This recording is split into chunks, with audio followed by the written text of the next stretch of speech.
A Tale of Two Cities by Charles Dickens. Book the Second, The Golden Thread. Chapter 14, The Honest Tradesman. To the eyes of Mr. Jeremiah Cruncher, sitting on his stool in Fleet Street with his grisly urchin beside him, a vast number and variety of objects in movement were every day presented. Who could sit upon anything in Fleet Street during the busy hours of the day, and not be dazed and deafened by two immense processions, one ever tending westward with the sun, the other ever tending eastward from the sun, both ever tending to the plains beyond the range of red and purple where the sun goes down? With his straw in his mouth, Mr. Cruncher sat watching the two streams like the heathen rustic who has for several centuries been on duty watching one stream, saving that Jerry had no expectation of their ever running dry. Nor would it have been an expectation of a hopeful kind, since a small part of his income was derived from the pilotage of timid women, mostly of a fool habit and past the middle term of life, from Tellson's side of the tides to the opposite shore. Brief as such companionship was in every separate instance, Mr. Cruncher never failed to become so interested in the lady as to express a strong desire to have the honour of drinking her very good health. And it was from the gifts bestowed upon him towards the execution of this benevolent purpose that he recruited his finances, as just now observed. Time was when a poet sat upon a stool in a public place, and mused in the sight of men. Mr. Cruncher, sitting on a stool in a public place, but not being a poet, mused as little as possible, and looked about him. It fell out that he was thus engaged in a season when crowds were few and belated women few, and when his affairs in general were so unprosperous as to awaken a strong suspicion in his breast that Mrs. Cruncher must have been flopping in some pointed manner when an unusual concourse pouring down Fleet Street westward attracted his attention. Looking that way, Mr. Cruncher made out that some kind of funeral was coming along, and that there was popular objection to this funeral which engendered uproar. "Young Jerry," said Mr. Cruncher, turning to his offspring, "it's a burying." "Hurrah, father!" cried young Jerry. The young gentleman uttered this exultant sound with mysterious significance. The elder gentleman took the cry so ill that he watched his opportunity and smote the young gentleman on the ear. "What do you mean? What are you all roaring at? What do you want to convey to your own father, you young rip? This boy is a-getting too many for me," said Mr. Cruncher, surveying him. "Him and his roars. Don't let me hear no more of you, or you shall feel some more of me. Do you hear?" "I won't do no harm," young Jerry protested, rubbing his cheek. "Drop it, then," said Mr. Cruncher. "I won't have none of your no-harms. Get a top of that there seat and look at the crowd." His son obeyed, and the crowd approached. They were bawling and hissing round a dingy hearse and dingy mourning coach, in which mourning coach there was only one mourner, dressed in the dingy trappings that were considered essential to the dignity of the position.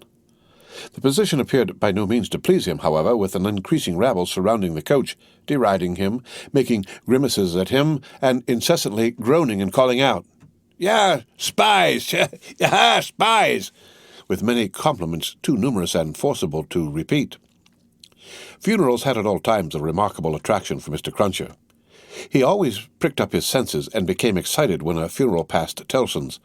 Naturally, therefore, a funeral with this uncommon attendance excited him greatly, and he asked of the first man who ran against him, "What is it, brother? What's it about?" "I don't know," said the man. "Spies, yeah, that's spies." He asked another man, "Who is it?" "I don't know," returned the man, clapping his hands to his mouth nevertheless, and vociferating in a surprising heat and with the greatest ardour, "Spies, yeah, spies." At length, a person better informed on the merits of the case tumbled against him, and from this person he learned that the funeral was the funeral of one Roger Cly. "Was he a spy?" asked Mr. Cruncher. "Old Bailey spy," returned his informant. Yeah, Old Bailey, spies." "Why, to be sure," exclaimed Jerry, recalling the trial at which he had assisted. "I've seen him. Dead, is he?" "Dead as mutton," returned the other, "and can't be too dead. Have 'em out there, spies, pull 'em out there, spies." The idea was so acceptable in the prevalent absence of any idea that the crowd caught it up with eagerness, and loudly repeating the suggestion to have 'em out and to pull 'em out, mobbed the two vehicles so closely that they came to a stop. On the crowd's opening the coach doors, the one mourner scuffled out of himself and was in their hands for a moment, but he was so alert and made such good use of his time that in another moment he was scouring away up a by-street after shedding his cloak, hat, long hatband, white pocket handkerchief, and other symbolical tears. These the people tore to pieces and scattered far and wide with great enjoyment, while the tradesmen hurriedly shut up their shops, for a crowd in those times stopped at nothing, and was a monster much dreaded. They had already got the length of opening the hearse to take the coffin out, when some brighter genius proposed instead its being escorted to its destination amidst general rejoicing. Practical suggestions being much needed, this suggestion, too, was received with acclamation, and the coach was immediately filled with 8 inside and a dozen out, while as many people got on the roof of the hearse as could by any exercise of ingenuity stick upon it. Among the first of these volunteers was Jerry Cruncher himself, who modestly concealed his spiky head from the observation of Tellson's in the further corner of the mourning coach. The officiating undertakers made some protest against these changes in the ceremonies, but, the river being alarmingly near, and several voices remarking on the efficacy of cold immersion in bringing refractory members of the profession to reason, the protest was faint and brief. The remodeled procession started with a chimney-sweep driving the hearse, advised by the regular driver, who was perched beside him under close inspection for the purpose, and with a pieman, also attended by his cabinet minister, driving the mourning coach. A bear leader, a popular street character of the time, was impressed as an additional ornament before the cavalcade had gone far down the Strand, and his bear, who was black and very mangy, gave quite an undertaking air to that part of the procession in which he walked. Thus, with beer-drinking, pipe-smoking, song-roaring, and infinite caricaturing of woe, the disorderly procession went its way, recruiting at every step and all the shops shutting up before it. Its destination was the old church of St. Pancras, far off in the fields. It got there in course of time, insisted on pouring into the burial ground, finally accomplished the interment of the deceased Roger Cly in its own way, and highly to its own satisfaction.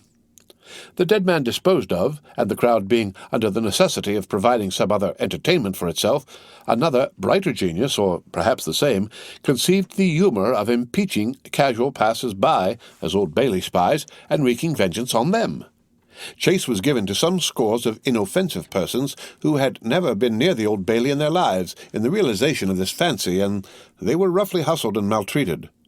The transition to the sport of window-breaking and thence to the plundering of public houses was easy and natural. At last, after several hours when sundry summer houses had been pulled down and some area railings had been torn up to arm the more belligerent spirits, a rumour got about that the gods were coming. Before this rumour the crowd gradually melted away, and perhaps the gods came, and perhaps they never came, and this was the usual progress of a mob. Mr. Cruncher did not assist at the closing sports, but had remained behind in the churchyard to confer and condole with the undertakers. The place had a soothing influence on him. He procured a pipe from a neighbouring public-house and smoked it, looking in at the railings and maturely considering the spot.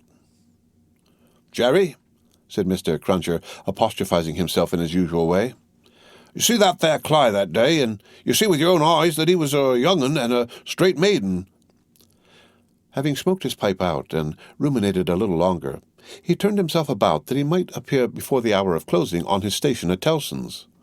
Whether his meditations on mortality had touched his liver, or whether his general health had been previously at all amiss, or whether he desired to show a little attention to an eminent man, is not so much to the purpose as that he made a short call upon his medical adviser, a distinguished surgeon, on his way back. Young Jerry relieved his father with dutiful interest and reported no job in his absence. The bank closed, the ancient clerks came out, the usual watch was set, and Mr. Cruncher and his son went home to tea. "Now, I tell you what it is," said Mr. Cruncher to his wife on entering. "If as an honest tradesman my wenches goes wrong tonight, I shall make sure that you've been a-praying agin me, and I shall work you for it just the same as if I seen you do it." The dejected Mrs. Cruncher shook her head. "Why, you're at it afore my face," said Mr. Cruncher, with signs of angry apprehension. "I am saying nothing." "Well, then don't meditate nothing. You might as well flop as meditate. You may as well go agin me one way as another. Drop it altogether." "Yes, Jerry." "Yes, Jerry," repeated Mr. Cruncher, sitting down to tea. "Oh, it is yes, Jerry. That's about it. You may say yes, Jerry." Mr. Cruncher had no particular meaning in these sulky corroborations, but made use of them, as people not unfrequently do, to express general, ironical dissatisfaction. "You and your yes, Jerry," said Mr. Cruncher, taking a bite out of his bread and butter, and seeming to help it down with a large, invisible oyster out of his saucer. "Ah, I think so. I believe you." "You're going out tonight?" asked his decent wife when he took another bite. "Yes, I am." "May I go with you, father?" asked his son briskly. "No, you mayn't. I'm a-going, as your mother knows, a-fishing. That's where I'm a-going to. Going a-fishing." "Your fishing rod gets rather musty, don't it, father?" "Never you mind." "Shall you bring any fish home, father?" "If I don't, you'll have short commons tomorrow," returned that gentleman, shaking his head. "That's questions enough for you. I ain't a-going out till you've been long abed."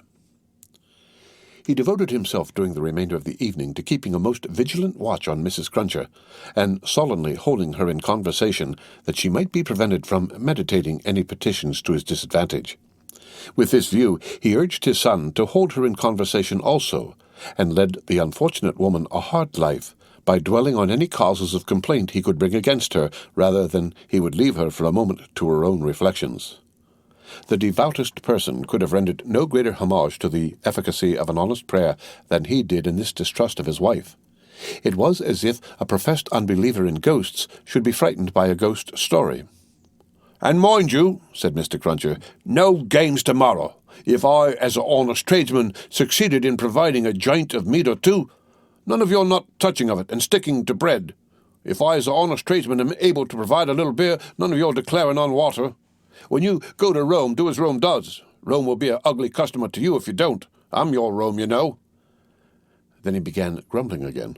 "With your flying into the face of your own victuals and drink, I don't know how scarce you mayn't make the victuals and drink here by your flopping tricks and your unfeeling conduct. Look at your boy. He is yourn, ain't he? He's as thin as a lath. Do you call yourself a mother and not know that a mother's first duty is to blow her boy out?" This touched young Jerry on a tender place, who adjured his mother to perform her first duty, and whatever else she did or neglected above all things, to lay especial stress on the discharge of that maternal function so affectingly and delicately indicated by his other parent. Thus the evening wore away with the Cruncher family, until young Jerry was ordered to bed, and his mother, laid under similar injunctions, obeyed them. Mr. Cruncher beguiled the earlier watches of the night with solitary pipes, and did not start upon his excursion until nearly 1 o'clock. Towards that small and ghostly hour, he rose up from his chair, took a key out of his pocket, opened a locked cupboard, and brought forth a sack, a crowbar of convenient size, a rope and a chain, and other fishing tackle of that nature. Disposing these articles about him in a skilful manner, he bestowed a parting defiance on Mrs. Cruncher, extinguished the light, and went out. Young Jerry, who had only made a feint of undressing when he went to bed, was not long after his father. Under cover of the darkness, he followed out of the room, followed down the stairs, followed down the court, followed out into the streets. He was in no uneasiness concerning his getting into the house again, for it was full of lodgers, and the door stood ajar all night.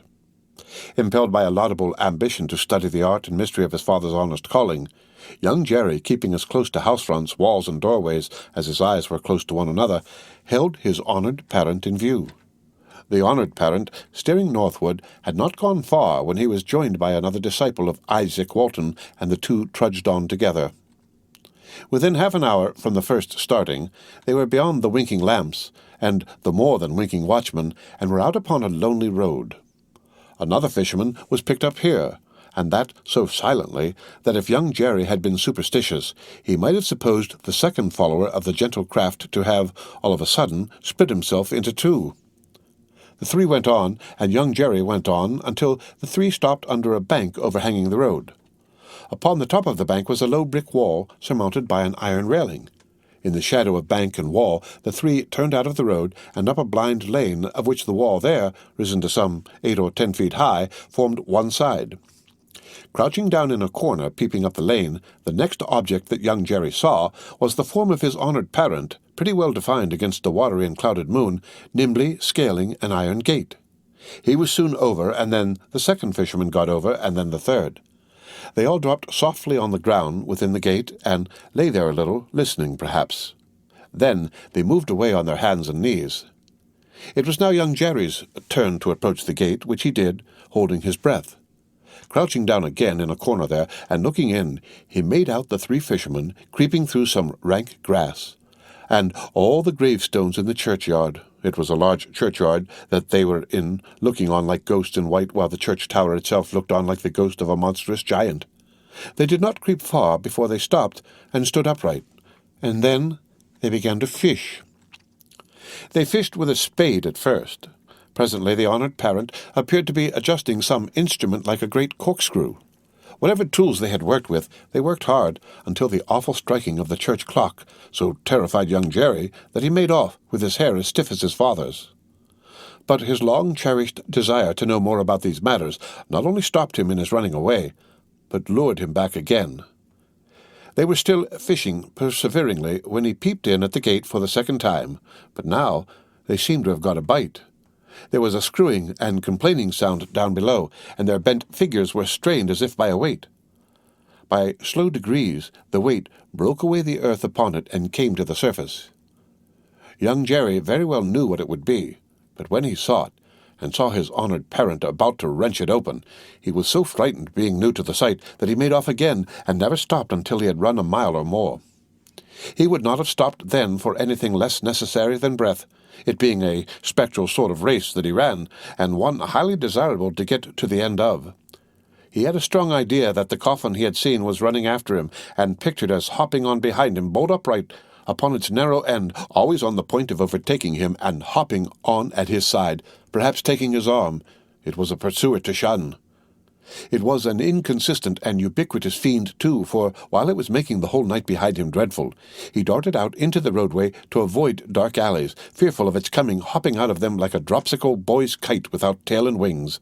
It hid in doorways, too, rubbing its horrible shoulders against doors, and drawing them up to its ears as if it were laughing. It got into shadows on the road, and lay cunningly on its back to trip him up.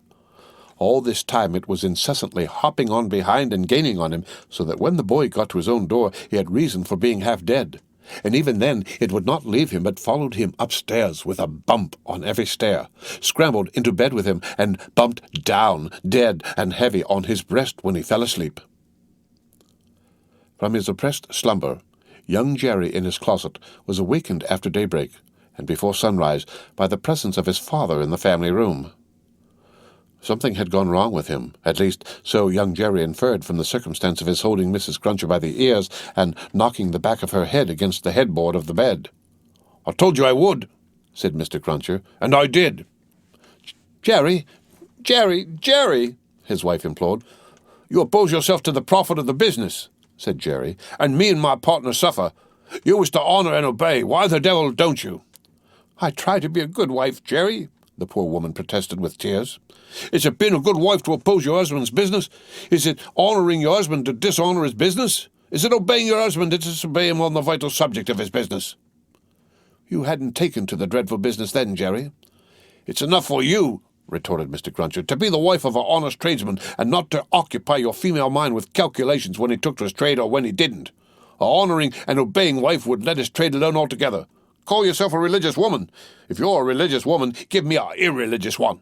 You have no more natural sense of duty than the bed of this here Thames River has of a pile, and similarly it must be knocked into you."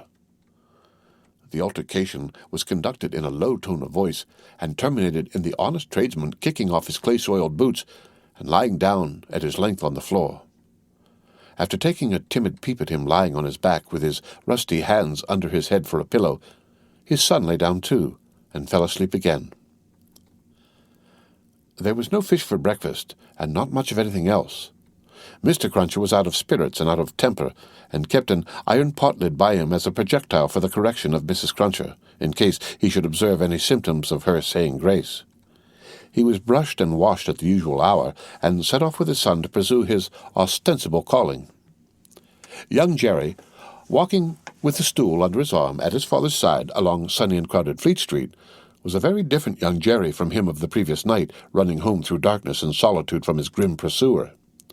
His cunning was fresh with the day, and his qualms were gone with the night, in which particulars it is not improbable that he had compeers in Fleet Street and the city of London that fine morning. "Father," said young Jerry as they walked along, taking care to keep at arm's length and to have the stool well between them. "What's a resurrection man?" Mr. Cruncher came to a stop on the pavement before he answered. "How should I know?" "I thought you knowed everything, father," said the artless boy. Well," returned Mr. Cruncher, going on again and lifting of his hat to give his spikes a free play. "He's a tradesman." "What's his goods, father?" asked the young brisk Jerry. "His goods," said Mr. Cruncher after turning it over in his mind, "is a branch of, scientific goods."